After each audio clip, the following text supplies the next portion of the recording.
Take a moment to establish your center of your body, your spine, your cells, center of your breath, the fullness and emptiness of your breath, center of your mind, beneath the thoughts, the words, the waves.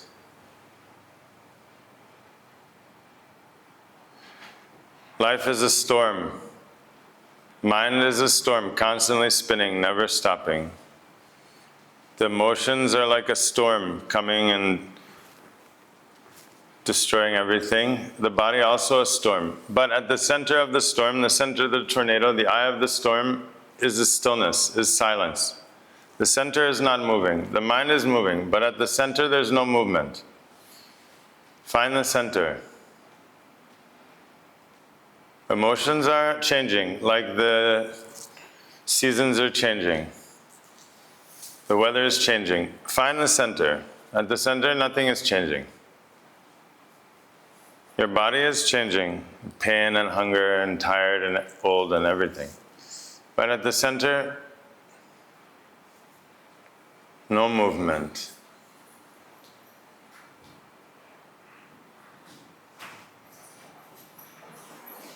We begin chanting Om together 5 times, tuning the 5 bodies. Focus base of your spine to your navel center first time. Inhale deeply.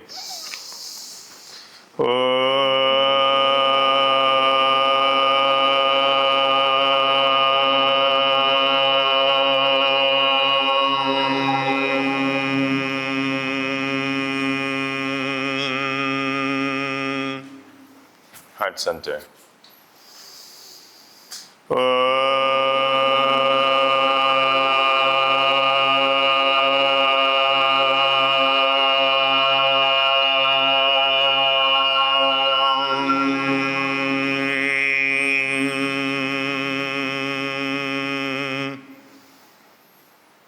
Center of your brain.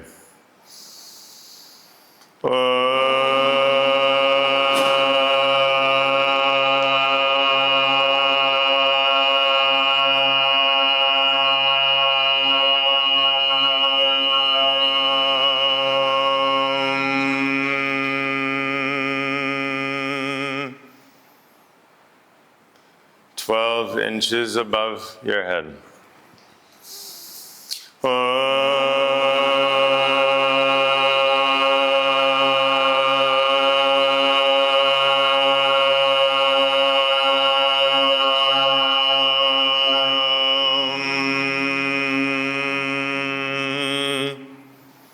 Center of the universe.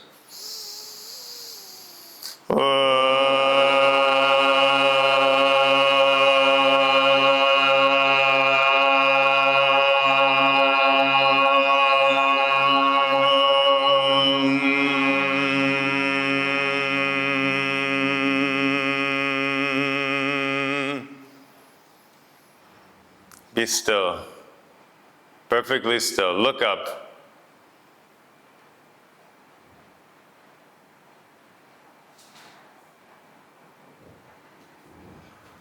When the clouds in the sky, we can't see the sun.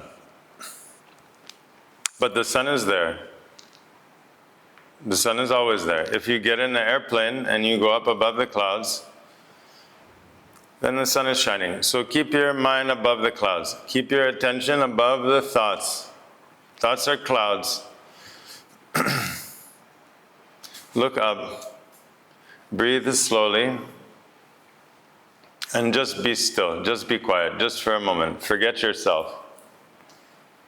The only way to be present is forget yourself. Just for a moment. Then the breath can breathe naturally. The blood will flow naturally.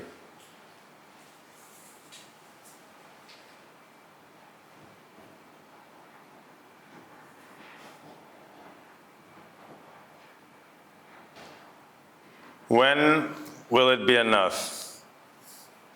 When is it enough? Is it possible that I have enough, I know enough, I am enough. Every moment carrying this idea, not enough. It's not enough.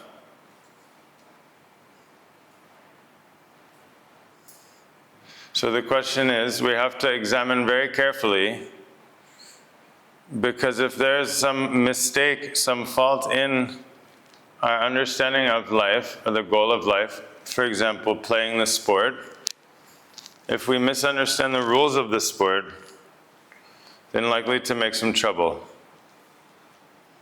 In the same way, if we have this idea of not enough, is it possible that it will ever be enough? Because if it's not enough now, how can it be enough then? If I don't know what it is to be enough, if I haven't tasted that state of enough now, how will I recognize it then? If all my life I'm just practicing not enough, not enough, this moment's not enough, I am not enough, etc., then this is all that I know. So, this is a very radical approach that this moment is enough, here and now. That life is not over there, not by trying hard and running around and chasing this and that we're going to arrive there, but simply by being here. To be present here and now. We can start with that. For sure, we are here and now. There and then may exist, it may not. We have to come to our own conclusions. But for sure, here and now is possible that we can smile, we can laugh, we can play, we can grow, we can be kind. We can be ourselves. I can be myself here and now, but I cannot be myself in the past or the future. So, if now is not enough, then my attention is always over there. The prize is over there, the goal is over there. So now is just an excuse, just a way of getting there. So now is not important. So we're sacrificing now for the idea of there. So the question is it possible to arrive? Has anyone arrived? Anyone that you know? Everyone's trying so hard, doing what we've been told. And the idea is that over there we'll be happy.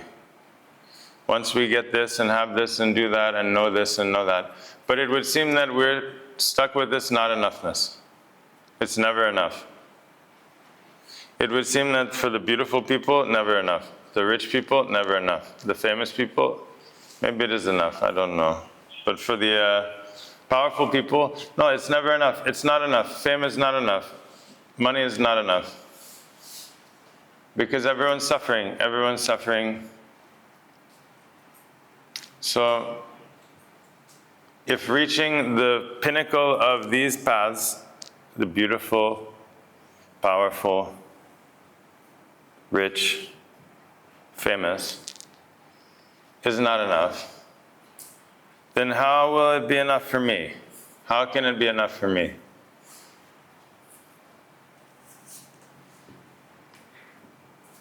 If it's never been enough for anyone, it would be unreasonable to think that maybe for me it will be enough.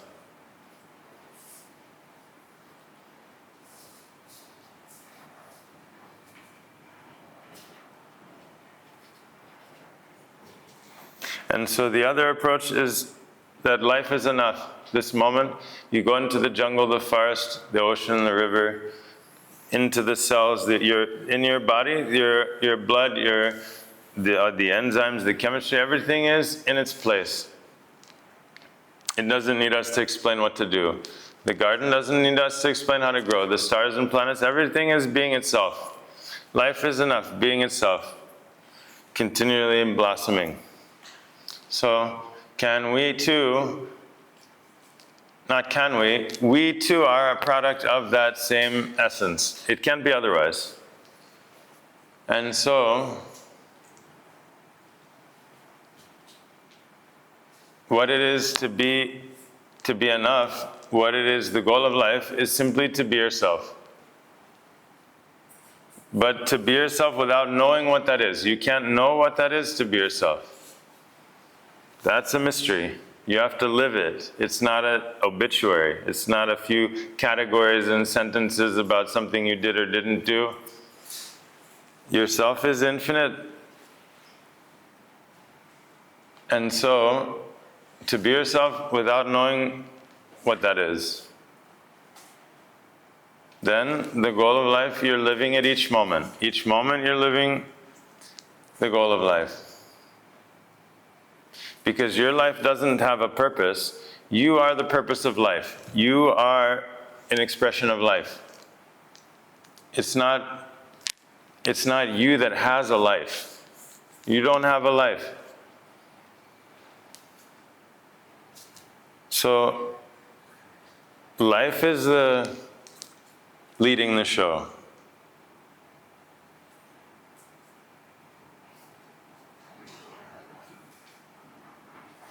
Life is doing the yoga.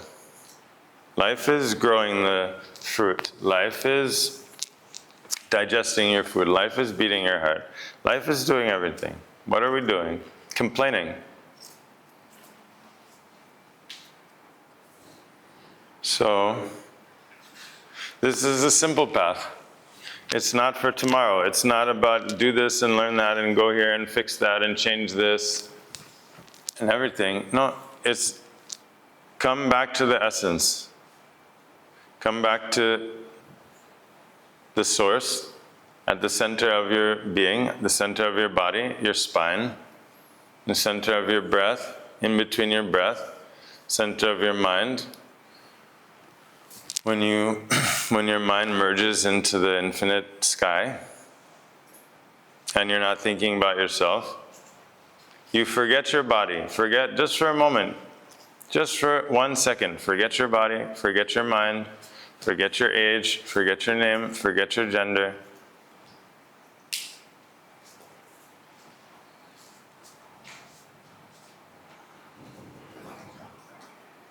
Well, this is freedom. No amount of obsessing and thinking about yourself will bring you closer to yourself. It will only bring you further away from yourself. Because the story that you have about yourself is not yourself. It's one little piece, it's one little distorted map, fragment. No, the story, the same way your story about the past is not the past. In your mind you have idea of the past, but that's only your idea. The past is everything that's happened everywhere. You can't know that. You can't know the past. So you pick little pieces that you see and that you know, you weave together, make some story. It has nothing to do with the past. In fact, it's a distorted little tiny fragment of nothing. The people living with you have their own completely different story. Different pieces they pick, or different pieces are highlighted or woven or forgotten or changed or distorted. My story about the past is not the past. The past is everything that's happened everywhere. At the microcosm, macrocosmic level, this is the past, if there's a past. But I only know a little nothing of that, and I make up some story. So my story of the past is not the past. My story of the future is not the future. No future. The future is just a calculation based on the probability of the past. So my imagination of the future is also unique, is my own creation. No one else is sharing that in any way at all. So what about my story about myself? Also, it's nothing. What's my story about myself? Nothing.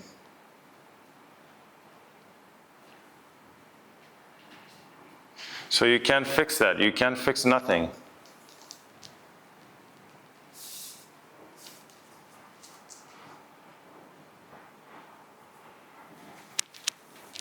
That's why we recommend to focus your attention more and more on this presence. Not through thinking, but through awareness, through a deep listening. It's a different rhythm. It's a way of breathing. It's a different way of organizing your brain and nervous system. Instead of this desperation and begging, not enough, please give me, I need something. Like this, it's a different rhythm, instead it's a different vibration. But it's not a philosophy, it's not an idea. It's a rhythm, it's a vibration. Like fear is vibration, anxiety is vibration, happiness is vibration, peace is vibration. So you have to train your nervous system. Like you filter the water, you filter your mind, you filter your heart.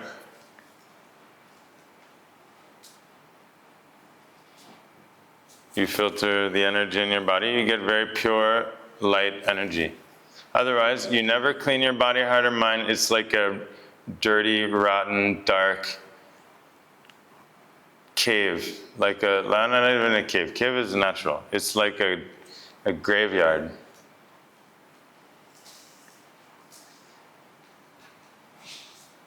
It's like the house of the hoarder people. We laugh at them, but our mind is like this, like that, full of piles of shit, full of trash. We especially we keep the trash around. Everything that we don't want. Our heart is like this. So what to do? We have to clean every day. The same way we clean our clothes. Very good. Clean the house, also good. Brush the teeth, excellent.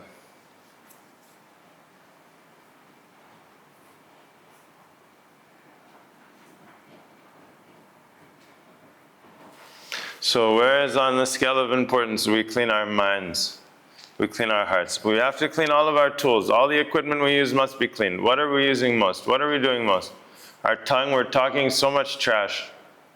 Our eyes, we're seeing so much nonsense. Our ears are listening so much negativity, everything. And we never clean our minds. We never allow to digest the life experience. Instead, we just cram more and more. Imagine you never stop eating at the buffet. You just keep eating. Bah. So we become constipated, emotionally constipated, mentally constipated, physically constipated. So like 60-70% of the civilized world.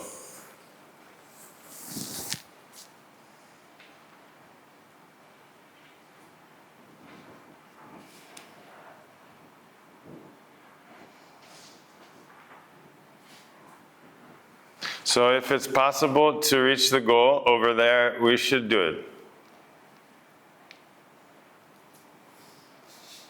But for sure, someone would have done it by now.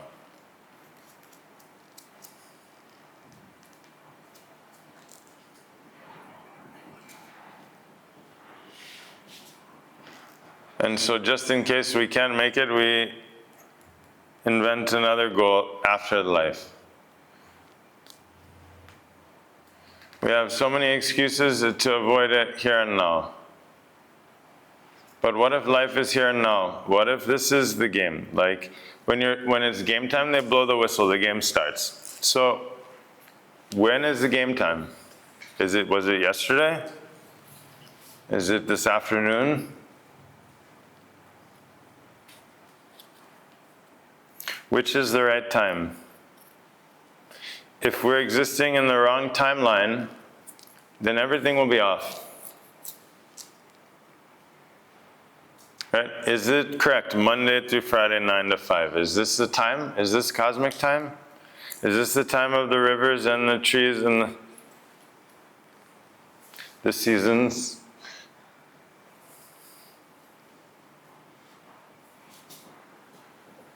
So we have to come into tune. Yoga means tuning, tune your body, heart, and mind. Tune yourself, tune your inner rhythm, tune yourself with the rhythm of life. Like a musician, I have a violin, I have to tune each of the strings. And I have to tune the strings together. They need to be in tune, together. Then I need to tune with the rest of the orchestra. We all need to tune together. So life is not going to tune with me. I need to tune with life. We can't wait for life to bow down to us. But if you tune yourself, then the whole universe will come to you. You are the whole universe. So that's why we recommend take a few minutes each day to tune your body, heart, and mind, to clean your body, heart, and mind, to awaken your body, heart, and mind. Like a musician that warms up and tunes their instrument, before every day, warm up and tune your instrument and see. Maybe it's beneficial. In the sports, they warm up and before they play, and then they play better. It's proven.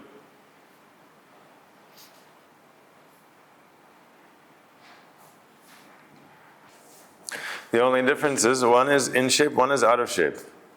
When you're out of shape with life, then life becomes like a torture, like a hell, like a punishment.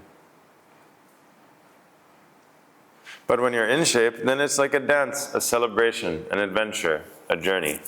The same game, exactly the same game.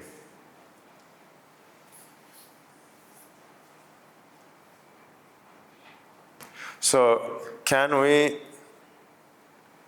be in shape? Can we be alive? It means to be alive. Your body, your nervous system, your chemistry, your blood, your spine, your breath, your heart, your mind, alive.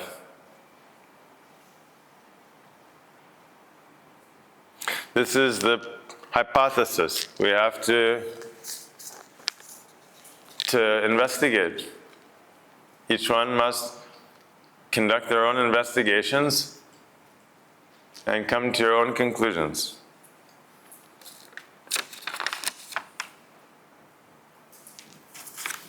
Question 1. What does it mean to be spiritual?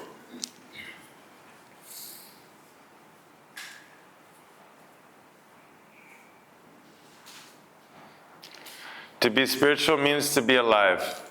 The tree, like the river, to be natural.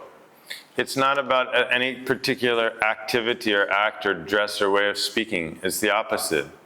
No, to be spiritual is simply to be alive, to be free. It has nothing to do with any kind of show. It's not putting on a show. No, it's that essence of life, because there's no spiritual life. There's only one life. There's no two lives. There's no spiritual life and family life and work life and fun life and the war life and then the dream life and this life. No, one life. That one life is the spiritual life, but we don't call it anything. If you call it spiritual, then you make it a thing. Don't make it a thing. It's life. There's one life. Okay, that life is the spiritual. It means it's alive. But if we say it, then we make it into some other thing. Something special, something different. So, it's not something different. It's only that which is. That, yeah, spiritual life. Otherwise, it becomes an us and them thing. It's so ugly. It has nothing to do with spirituality. Question: what are the most important, impactful foundations of stillness besides asana, breath, and meditation? Vibration. Vibration. Movement, breath, stillness, vibration. These are all one. All four of these are one. Movement, the asana is breath. In fact, there's only breath. Everything is breath. So breath is the key. You want to unlock your mind, you want to unlock your heart and body, it will be through the breath. Many different breaths. Gross breath, subtle breath, many different forms of prana. Breath moving in your blood, breath vibration in your through your bones, everything. So we have movement, breath, stillness. The stillness is inside of everything also. No, when you're holding the posture, there's deep stillness in your body, in your breath, in your mind. Through that stillness, you're able to go to the level of vibration. Vibration is where the secret code of the universe is written. This is the causal. This is the, like in the seed, you have the infinite power of the universe contained, condensed in the vibration in the seed. Inside you are infinite seeds. So, by working with the sound vibration and the silent vibration, then the life is waking up within you. But it's enough. We don't need too many. We don't need too many foundations. Just a movement, breath, stillness, vibration. All of these are merging. Through the movement, the breath, the stillness, vibration, you merge back into the seed, the womb, the center of the universe. And then you disappear. Again, the goal is to disappear. It's not like you become Superman or Superwoman. It's not like you're like a superhero where you win every time and everybody loves you every time and you live forever and you get everything that you want. Nothing to do with that. No, this is not another way to get what you want. No, our whole life we're trying to find the best way to get to win all the time. And so now I think, okay, now with the meditation, then I'm going to win. But actually, no, you have to disappear. That's why the shortcut, if you can from the beginning, just drop yourself. Just for a moment, you completely forget yourself and the whole universe. It has to be all at once, in one gulp. We say one big gulp. You swallow everything in one big gulp, because you can't go one piece at a time. You never finish. So everything you swallow in one big gulp, and immediately you are in that highest state of peace.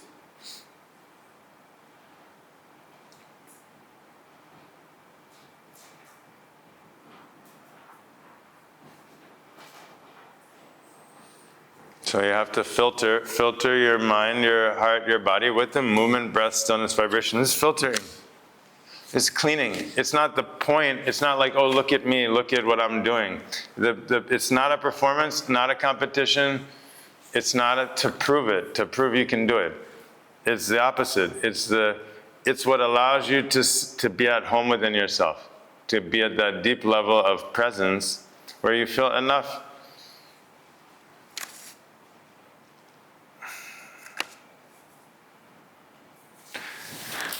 Question: how to learn and live the art of detachment?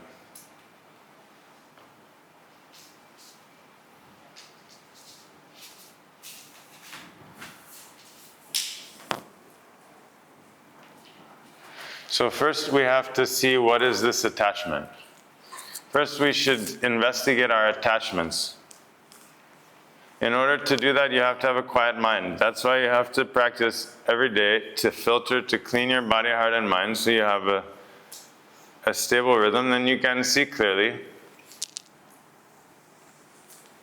how these attachments are twisting my mind, twisting my emotions, twisting my behavior. We have to see very carefully. We have to look very carefully at our illness. We can't avoid it. We have to stare in the face. This attachment, we have to know our attachment. We can't be, oh, attachment's uncomfortable, I'm running away to detachment. You can't run away. First, you know your attachment.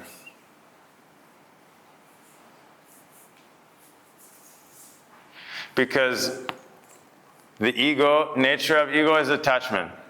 You can't teach the ego the trick of detachment. It's like another trick. The nature of self is detachment. When you shift from the ego mind to the self, then the self only knows detachment. The self doesn't know attachment. The ego only knows attachment. The ego never knows detachment. We want to fix the ego. We want to make it nice and a good monkey, do the right tricks at the right time. But that's just another game. It's not with the mind you're going to plan the detachment. When mind is obliterated and the ego merges back into the self, naturally, there's only detachment. Nature of the ego is attachment. Nature of the self is detachment. So the one who wants to be detached can never be detached. That's an attachment. You see? I want to be detached. That's the ego's attachment to detachment. The one who is detached, the true self, which has no name, no form, is always free. So you have to just shift your focus from the shadow, from the ego, to the self. The self is already detached. Doesn't have to learn detachment. That's why you have to watch the ego and see how much trouble it's causing.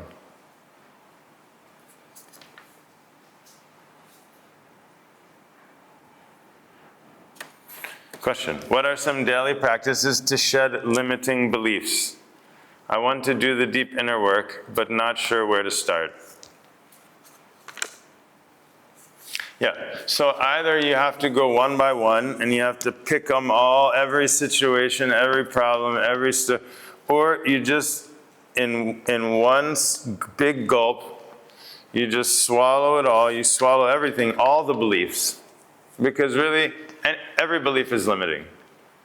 The Rastafari always say you never believe. Either you know or you don't know. Don't live in between in this world of belief. You have to know or you don't know. It's okay, both are okay. Knowing is okay, not knowing is okay. But believing is the trouble. Every belief is limiting. So, you practice meditation. In meditation, it's like you light the fire and then you sit in the fire. Right? And then everything is dissolved. You burn everything in the fire. And then life knows what to do. That's the best part, is that life knows what to do. You eat food, you know how to digest that food? You know which enzymes should go and how to do it? No, you do not know. Even if you studied your whole life, it wouldn't matter. You don't know, you can't control it, you have no effect. Life knows what to do. So who's going to digest the past? Life is going to digest. Life knows what to do. I don't know what to do. So all I need to do is to get out of the way. To allow life to move through me. So that's why the practice is be quiet. Be quiet. Every day be quiet. Take some minutes, 5 minutes. Set up a daily practice you can do every morning. Like when you take a shower, brush your teeth. Right? Then you add, also some 5 minutes of, the recommendation we're giving now is 2%. You dedicate 2% of your day, of your life, of your energy back into yourself. 2% of 24 hours is 30 minutes.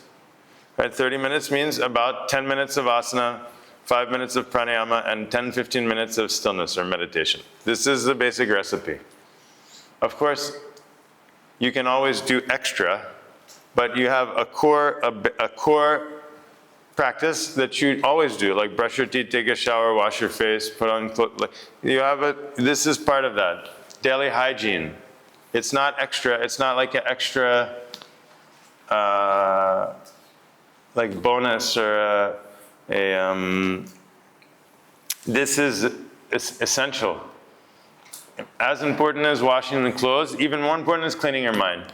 Because we think that other people can't see, but it's not true. Other people can see the thoughts and emotions in our body language, in the tone of voice, in the eyes, in the way that we speak. And so if we want to make a good impression, it's not enough that we just clean the surface. It's good, the teeth, the clothes, the skin, but let's be real, this is the surface, no question, this is only the surface. Can we be satisfied only cleaning the surface? No deep cleaning. No, for sure, The quality of your life is not so much coming from the surface. The only thing coming from the surface is approval from others. But at the deep level, your blood, your cells, your glands and hormones, your spine and nervous system, your heart, your mind, for sure, this is main factor in the quality of life. And so imagine you never clean your sheets, you never clean your bed, never for years. How do you feel when you get into your bed? Do you feel good?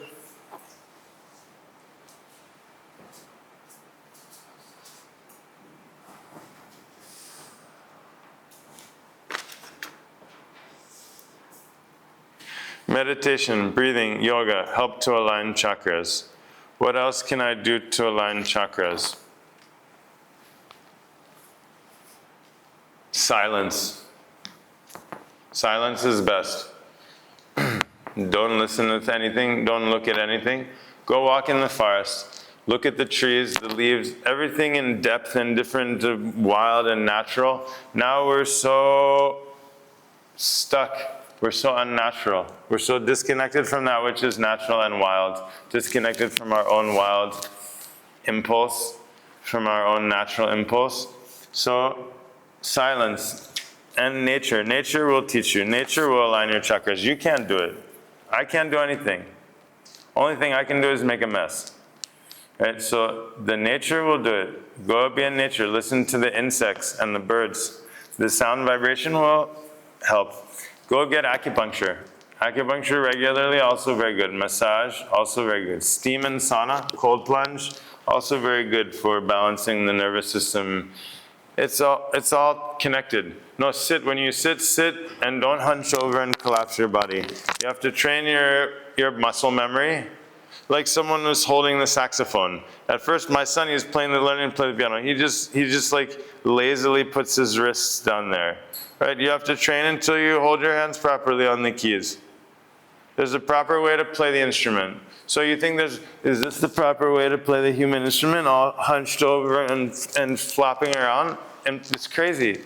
No, you have to train your nervous system, your spine, your shoulders, your hips. Then it's because it's not about the posture or manners, it's about the biology. It's about the biochemistry. If everything is good, then no problem. But if you're having problem, headaches, depression, and everything, anxiety, then we have to examine the alchemy. See, perhaps it has to do with the misalignment. Yeah, hanging upside down, inversion. This is very good. Float tank. Go to the float tank, sensory deprivation tank. Yoga nidra practice. Dissolve your body. Like you comb through your hair becomes very smooth. First a brush and then a fine comb, more and more fine, your hair becomes silky smooth. In the same way you have to comb through your nervous system. That the vibration, because why? All your emotions and thoughts are stored in this pranic field. You're swimming in them. You're swimming in this vibration, your breath, you're circulating all of your emotions and thoughts. We think they just come out of nowhere and go and just disappear. No, it's not true. They're all around you, all your thoughts and emotions, and you're swimming in it. So you need to filter that. Like combing through your hair, you comb through your nervous system. Then it becomes very fine, very subtle. Then you feel very light. This is the means to be in tune. When you're in tune, your body feels very light, like it's floating. Your heart feels very light. Your mind feels very light. Normally we feel very heavy. We wake up heavy. Mind is heavy. Body is heavy. Heart is heavy. Past is heavy. Future is heavy. Everything is heavy. No, not in tune. But when you're in tune, you become very light. And then you forget yourself. This is the greatest gift. Because you already are yourself. By having to think and remember yourself, then you're just tripping over yourself. It's like playing a part. So tune your body, heart, and mind. You become very light. Be quiet and listen to the subtle senses inside.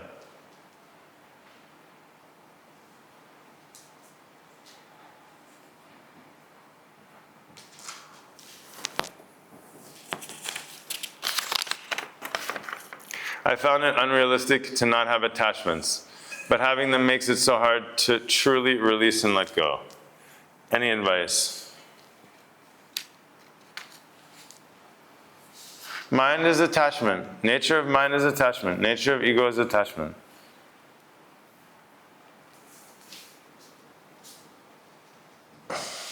How to say? You have to see that you are not the one with the attachments. It's detaching from the one who is attached.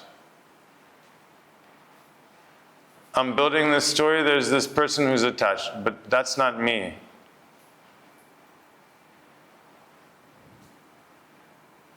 I am the breath. I am the infinite space. So what you need is, you can change the nature of the river. Nature of the river is wet, is the flow. You can't change the nature of the ego, of the mind. But you have to reposition yourself. I am not that mind. Are you this body? Are you the clothes that you wear? Or your car? No, you're not your car. It's my car. I drive the car, I get out of the car. In the same way, I am not this mind, I am not this ego. That one is free. You can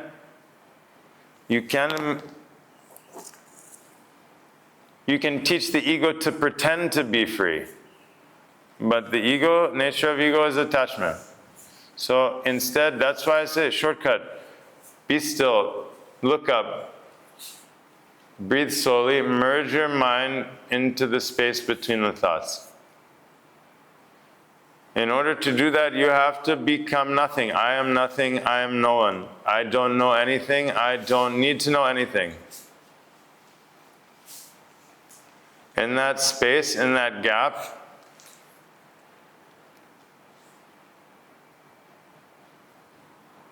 then you're free. No attachment.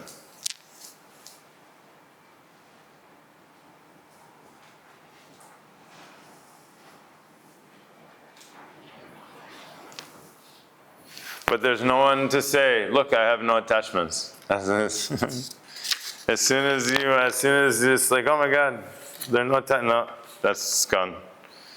Guided meditations are useful for me while meditating at home. Do you have any tips for meditating deeply without guidance? So this is just one of the stages of meditation. You guide your own meditation. You guide yourself. When you start, you sit down, you sit, you say, okay, focus on you guide yourself. Anyway, okay, or you put the recording for 2-3 minutes, then it guides you, then boom, you're in the zone, then you continue. This is one of the stages to bring you into the zone. You have to do yourself, you tie your own shoes, you brush your own teeth, you guide your own awareness. But in the meantime, whatever, put on the recording, okay, 5 minutes, and then boom. Then begins next stage of meditation. But it's not that, you can't just stop there. You can't just stop with like a guided relaxation. Self-hypnosis, this, that. You get into the zone, then you gotta ride the wave yourself. So you can learn your own guide, you learn the sequence. And especially, you don't do imagination things. At the beach, with the waves and the wind. No, you can do body awareness, breathing in the belly, the heart. You breathe in awareness in the body points, but don't go on a cosmic trip.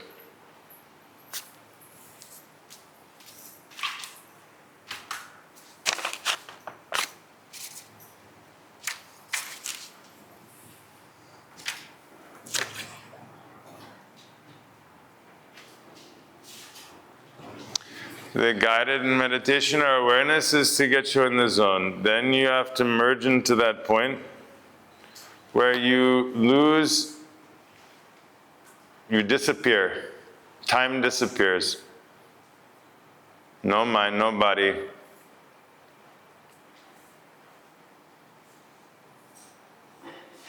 Then life will guide you from within.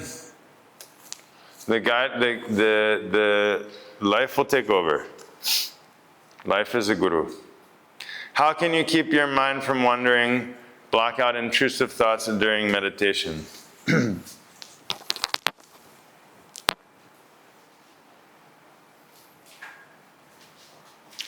So, first,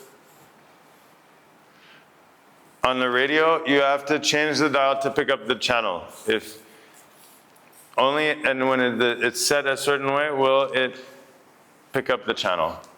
So in general, our mind is very gross level.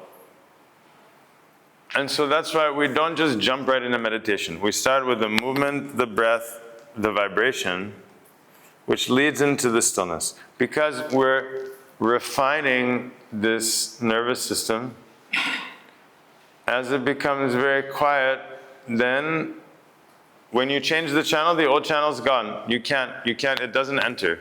The same way when you shift the subtle mechanics of your nervous system and your breath, your brainwave state, your biorhythm, your senses, all this, then it's picking up a different channel. No, there's more the channel of beauty, aliveness, of wisdom, of peace. This is very subtle vibration. So one thing is you have to refine little by little, you refine. Number two, when you go in the ocean, the waves are on the surface of the ocean only. And the waves never stop. The waves are natural phenomena produced by the magnetic field and all this. So you can't stop the waves. The waves are moving. The waves are only on the surface. If you go beneath the surface, no waves, just a current. And if you keep going deeper, then stillness. Up on the surface, the waves are still moving, but it doesn't matter. Ignore them. Ignore your thought. Ignore your mind. Every day we're so obsessed over all these thoughts, and half the time they're wrong. Half the time for sure we're completely wrong. And we're so obsessed over all the noise our mind is making. So we have to learn to completely ignore, disconnect, don't care.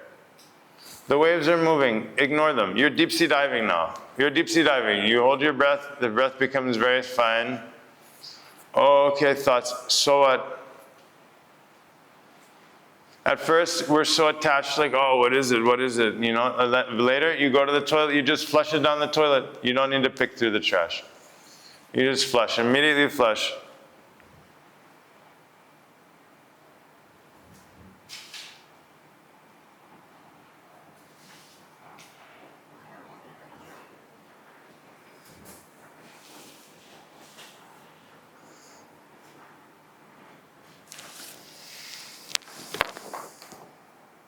And it doesn't matter. The meditation is working whether the thoughts are there or not. It actually doesn't even matter. Because it's at the deep level. Actually, you don't know what's going on. The same when you eat food, you don't know how it's digesting. You don't know what's happening. It's happening at the deep level. So this digestion is going on at the deep level. So the thoughts are there, they're not there. Doesn't matter. You just do your thing. You commit, okay, every day I'm sitting 15 minutes, 20 minutes. You put on the timer, you put 20 minutes, and then you just sit there in the fire. And whatever needs to happen will happen. Meditation knows what to do. You don't know what to do. I don't know where the blood's going. I don't know anything. Life knows what to do. So we say life knows what to do. I don't know. If I did, for sure I would have figured something out. So many books. Look how many books there are in the world. And still we don't know anything. Everyone's confused. What is life? What is death? Desire, all these things. So there's no way, we can't figure it out. Not possible to figure it out. And we see clearly that no amount of thinking will bring me to peace. No, impossible. Or bring me to happiness. It just keeps spinning and spinning and spinning. So it must be a different way.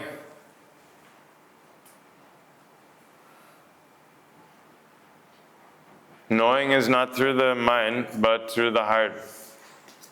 Mind is just organizing. Mind is just information. But the knowing, true wisdom, true peace, is not information in the mind, is not a thought in the mind. So we have to train. We never had proper training for our mind. We let it run around like a spoiled, bratty child, eating candy and complaining and whining all day. So with the basic training, the mind can become a great ally. What is the common human emotion that the world is so stuck on? And what do you believe is the remedy?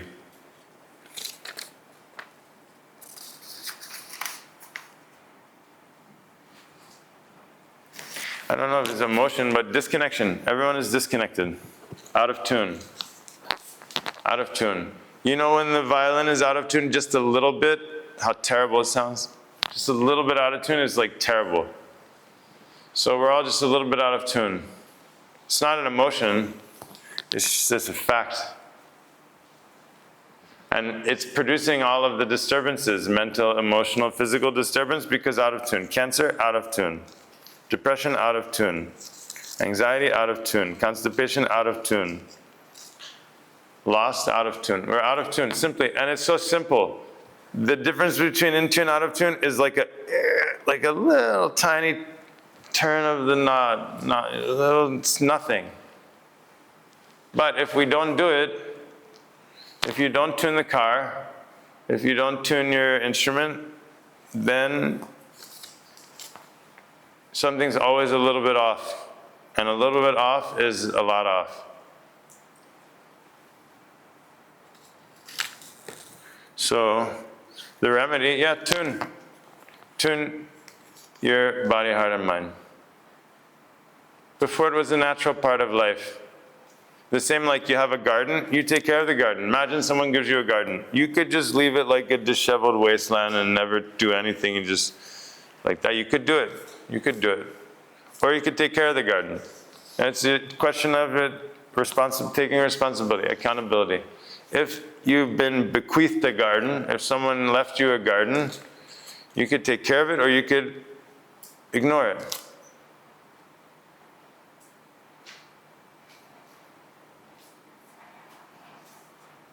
So, what about this body? This heart, this mind? How long does it take to get really into meditation?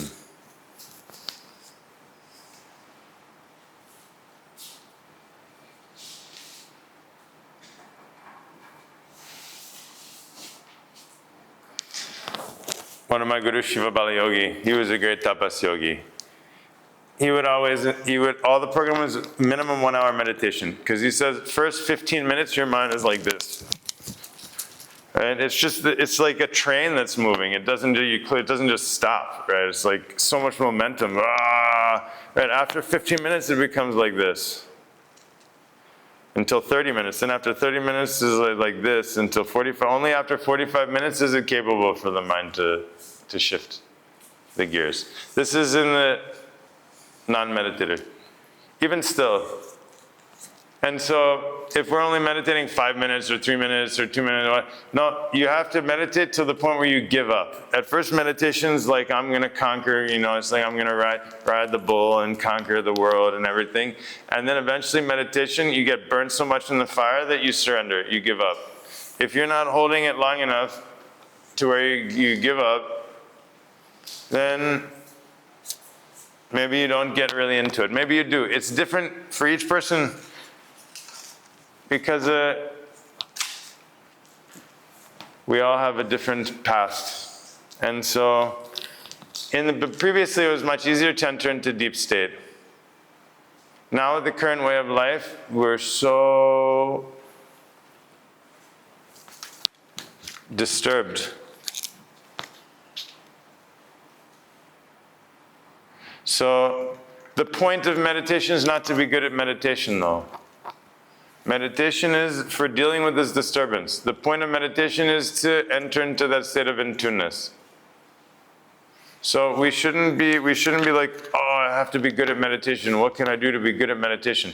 No, this is the wrong understanding. Point is, how can I be myself? More deeply, truly, authentically myself.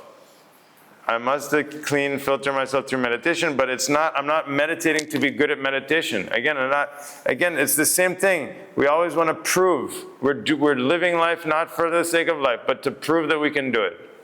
This is a mistake. A big mistake.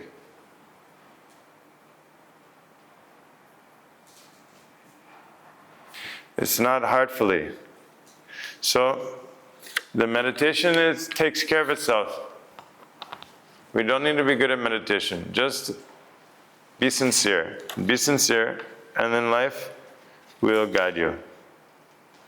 How do we unlearn the fear of death?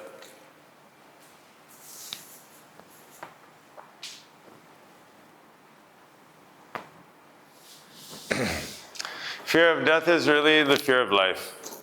Because the death, every moment your cells are dying. Every moment life is dying. Without death, no life. What you eat, what you breathe, what we live in, what life is made of. Life and death it's not even two separate things. There's not life and death. There's life and then the phases of life.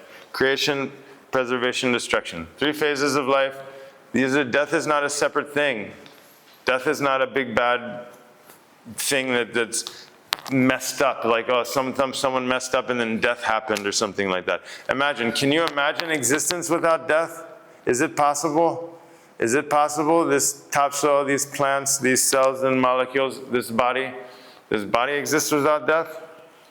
No, death is nothing. Death is life. Death is part of the dance of life. Fear of death or fear of life.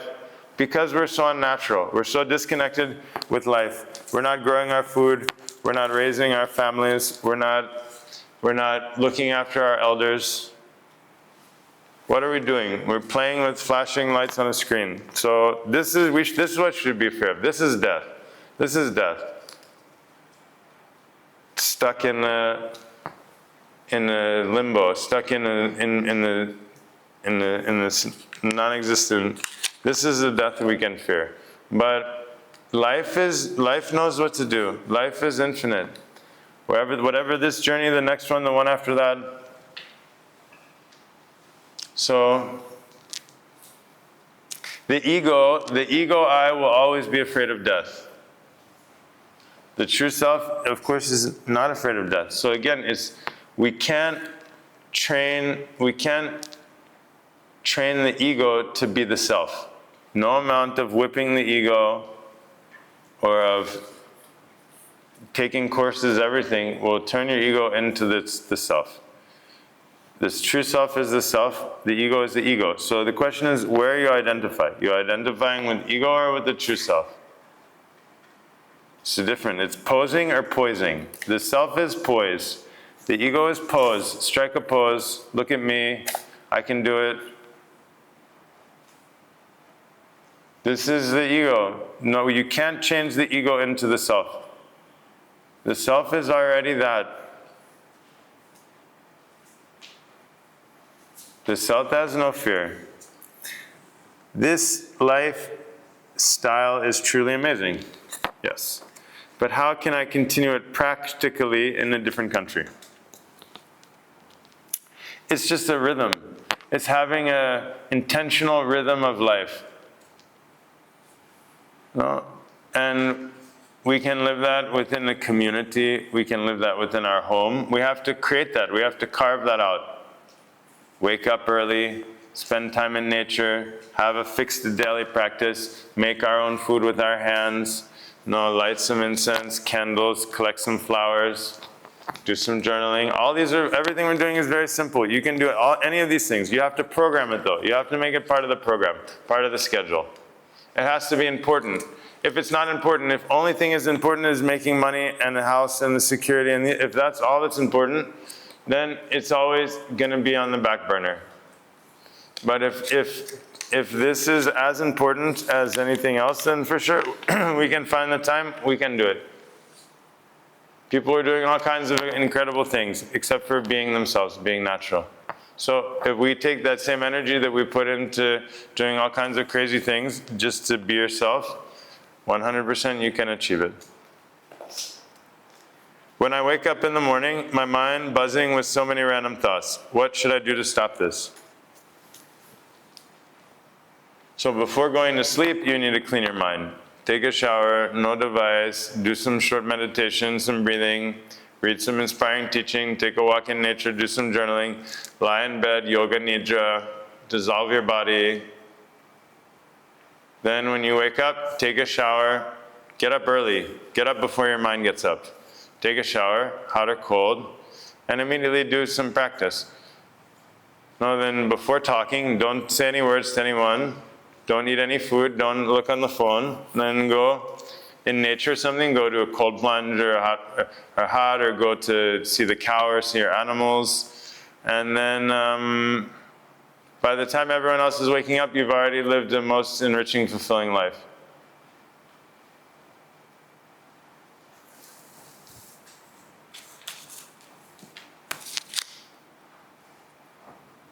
You get up at 5, then you have 2-3 hours. Everyone is sleeping, and you're planting flowers in your garden, you're watering the seeds, you're pulling weeds, you're listening to the birds. This is the happiness, is to live a rich life.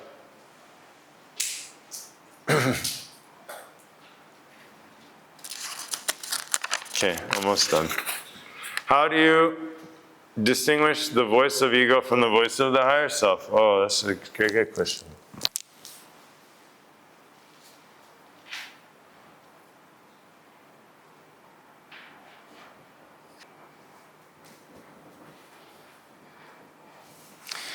It's like asking, how do you know if someone is singing in tune or out of tune? No, when you listen to someone singing, and inside you feel very good, it feels very nice, oh, it's very beautiful. Then you feel the kind of expansiveness in your heart, like something very good. Then someone's singing out of tune, inside you feel this like a tension, right? Even you don't know what means in tune and out of tune. So it's like this, inside we have this kind of contraction or this kind of expansion. And so the self is speaking in this language. The ego is just mind, back and forth. Should I do this? Should I do that? Is it this or that? Spinning around, you know it's the ego.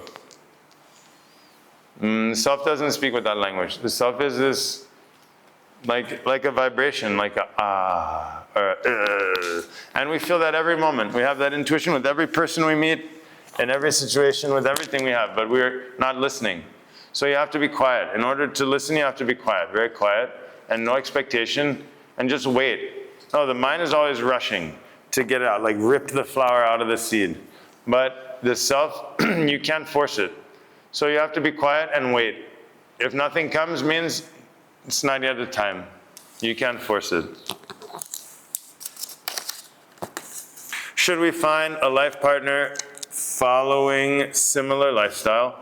Or can we live with totally different person following different lifestyle, yet love each other and live in harmony forever? Forever. Harmony forever. So is the point of a life partner to be in harmony forever? Right? I think point of life partner is to, like a mirror, to help us learn and grow and to bring up this stuff that we're so actually this and this is the point of community as well. Many people think community is like a utopia where everybody's happy and you do what you want, but actually it's a space, an intentional space where we can learn and grow through conflict. Conflict is essential part of life, of growth, of learning, of community, of family, of self.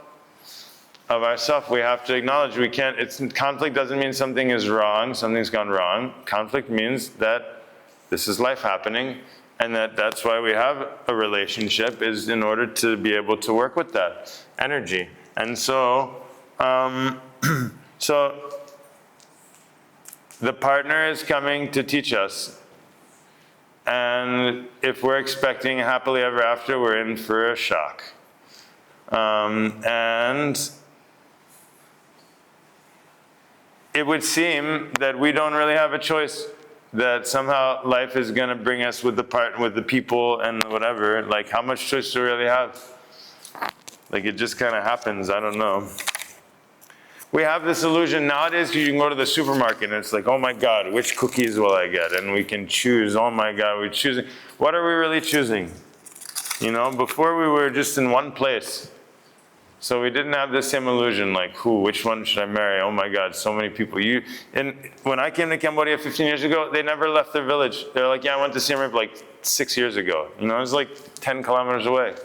People, before life was just, we were grounded and rooted and more stable. Now we're completely unstable. Completely unstable. So,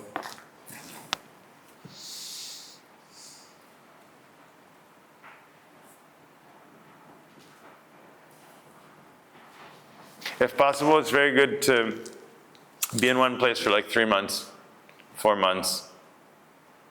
You know, extended silence and meditation in nature, just to detox. We have to detox. We've been taking on so much of this since we've been programmed, since we were young. What is the primary goal of yoga and meditation, and how can we avoid craving or attachment to this goal? Very good question. Primary goal is to be in tune, is to live from that place of in-tuneness, whereby the yoga and meditation fall away. Purpose of yoga and meditation is not to be good at yoga and meditation. You see, it's the opposite. Everyone now wants to, is a performance, a competition. No. Yoga and meditation is to bring you into that state of in-tuneness, aliveness. That is the state of yoga. Then you're living yoga. It's not on the mat. It's not like, oh, quick, get my yoga mat. Yoga time, right? It's a way of life. It's a way of breathing. It's a relationship with life. It's a respect for life. It's a respect for yourself. It's a kind of love, a self-love, a love for the universe. I love the universe enough to be myself, to do the hard work required in order to be myself.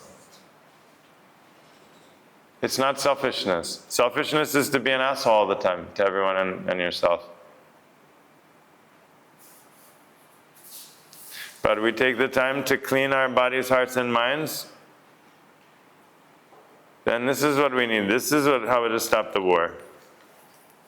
Not from more Facebook posts. How can we generate love and compassion for others without becoming attached to them?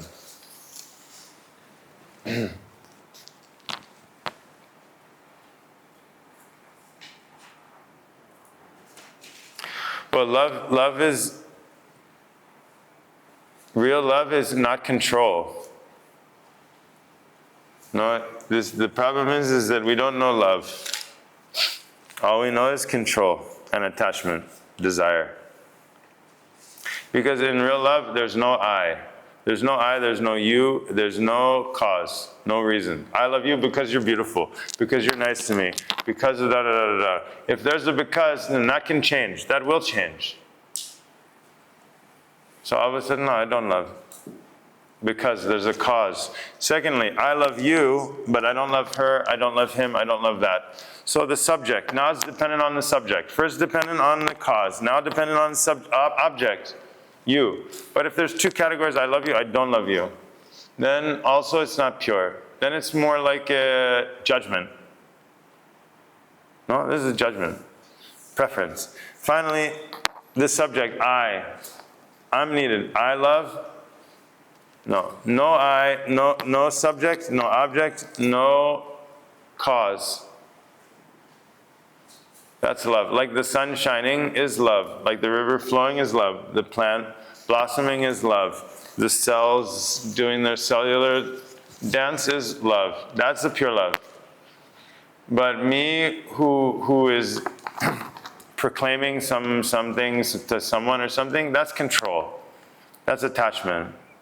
That's emotion. That's me. That's me trying to fill some hole inside of me, something So we need to learn to be in this state of love, pure love, which is nothing to do with any individual. It's not about any animal or any rock, anything.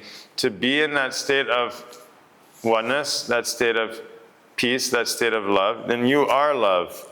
So when you are love, like the sun shining, it's not choosing who to shine on or where to shine. It's not even thinking about it. It's so deeply being itself, it doesn't even know that it's shining.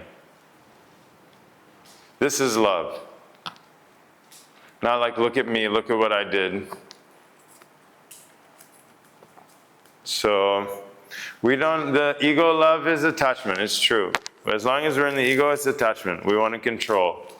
We want to control. So that's why it's important that we train to love in nature, not with human beings. Too complicated. We have too much baggage with the human beings. So first experience the love in nature, then inside yourself, then you can test it with the human beings.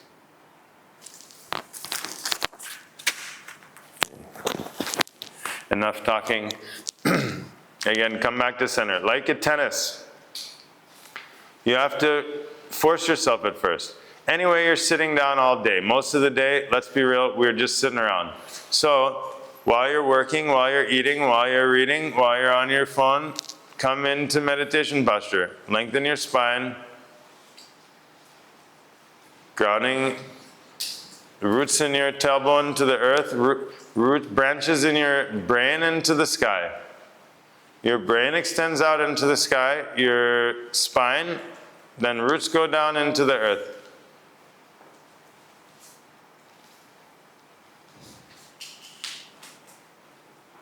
And then close your eyes, look up.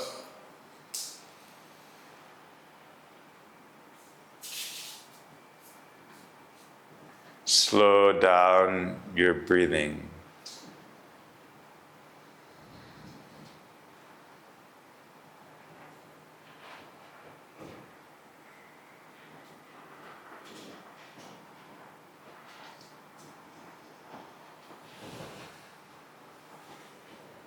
No mind,